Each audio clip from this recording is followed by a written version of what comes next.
Matin, je voulais parler aux gens qui pensent que toujours, quand on fait nos statuts, c'est les statuts visés.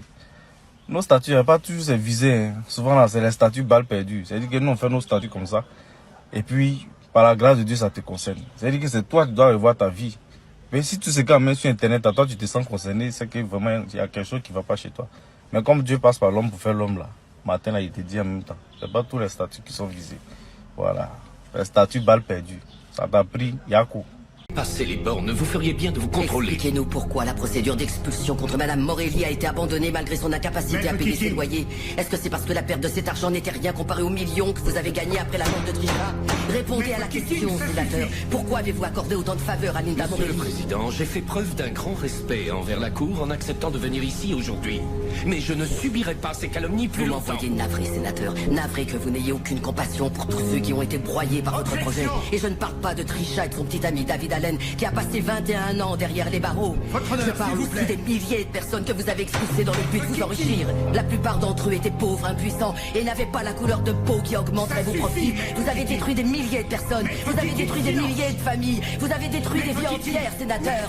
Admettez que vous avez tué Trisha Stanley et que vous avez piégé mon client David Allen pour qu'il tombe pour meurtre. J'ai dit ça suffit, vous avez compris? Prononcez encore un seul mot et je serai obligé de vous faire arrêter. Vous n'avez pas le droit d'être assis là et de me poser des questions sur ma fille. Si vous voulez me retirer ma licence et m'interdire de voir des patients, faites-le. Mais vous n'avez absolument aucun droit de mentionner le nom de ma fille. Parce que si son père est mort, c'est de votre faute. Vous ne vous souvenez pas de moi? Meredith, laissez-moi, mais je me souviens de vous. Je me souviens de vous comme du lâche qui se tenait au-dessus de mon mari mourant. Tout va bien se passer. L'amour de ma vie. Et vous n'avez même pas essayé de faire une trépanation après avoir refusé de lui faire passer un scan. Une trépanation. On n'a pas le temps de faire un scan. Je fais des trépanations depuis que je suis interne. Cette nuit-là aurait dû vous coûter votre carrière de chirurgien. Mais au lieu de ça, vous êtes là, assis, à me juger? Vous ne méritez pas de juger qui que ce soit. Votre honneur, on devrait... Je propose qu'on fasse une courte pause pour évaluer la situation.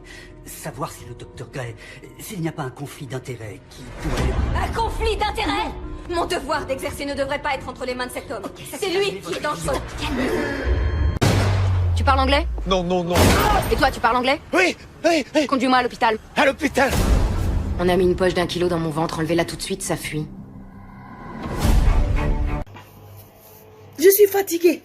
Elle me saoule. Elle pense que je suis sa fille. Je suis pas sa fille. Hé, tais-toi. Je me tais-toi pas. C'est toi qui m'as né. Arrêtez de me demander que je vais construire la maison. Ça peut acheter même la roue. Tu peux acheter la roue de la voiture avec ça. Même le volant. Tu peux acheter le volant avec ça. La quantité d'argent que j'ai. Et ne vous moquez pas. Vous vous moquez pourquoi? Pourquoi vous vous moquez des gens qui peuvent manger? Hein? Au lieu de rester affamé, au moins je peux manger. Mais je ne peux pas acheter la voiture. La roue de la voiture, c'est beaucoup d'argent.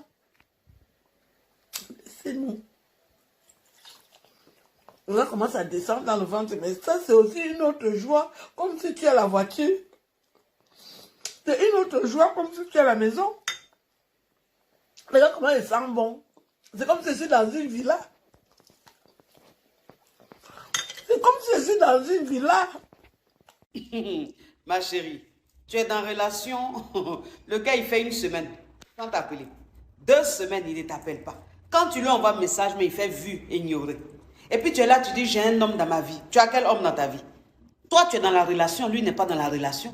Donc, si tu es maligne là, il faut que tu aies un petit caillou. Voilà. Parce que souvent, vous perdez votre temps. Tu n'es pas dans la relation, tu dis, oui, je suis fidèle. Tu es fidèle à qui? Est-ce que toi-même, quand tu réfléchis là, de la manière même ta relation se passe, est-ce que c'est relation ça? Et puis les gens te draguent, tu dis, non, j'ai un homme dans ma vie. Ma chérie, il faut accepter les propositions là-bas. Peut-être que tu as trouvé ton mari. Vous aimez perdre votre temps pour rien. Oh, c'est quoi ça? C'est la nouvelle chorégraphe qu'Eddie a fait venir pour moi. Mais t'as quel âge? 13 ans? Aux dernières nouvelles, c'est moi qui dirige. J'ai trouvé Maya à l'université de New York et je lui ai proposé une audition. À l'université? Cookie, je suis numéro 1 des charts les plus en vue. Et vous faites passer une audition à une gamine qui est même pas sortie. Tiens ta langue. Maya, fais une pause, va te rafraîchir. J'ai été très impressionnée. Tu as de l'émotion à revendre.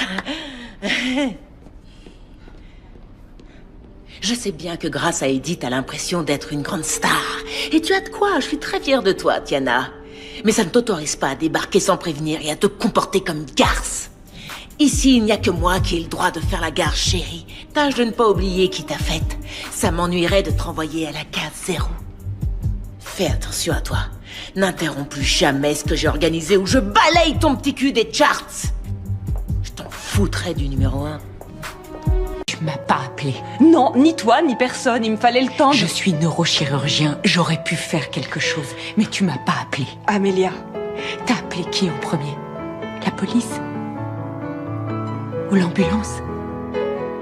À quelle distance était l'hôpital le plus proche? Tu as eu combien de temps avant qu'il soit déclaré en état de mort cérébrale? Combien d'heures ont passé avant qu'on puisse enfin m'informer?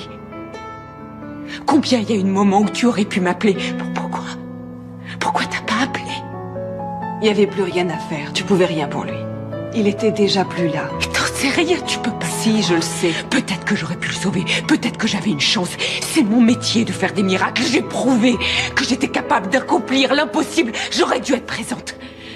Si j'avais pu l'examiner, le traiter. C'était trop tard. Le temps qu'il... C'était trop tard.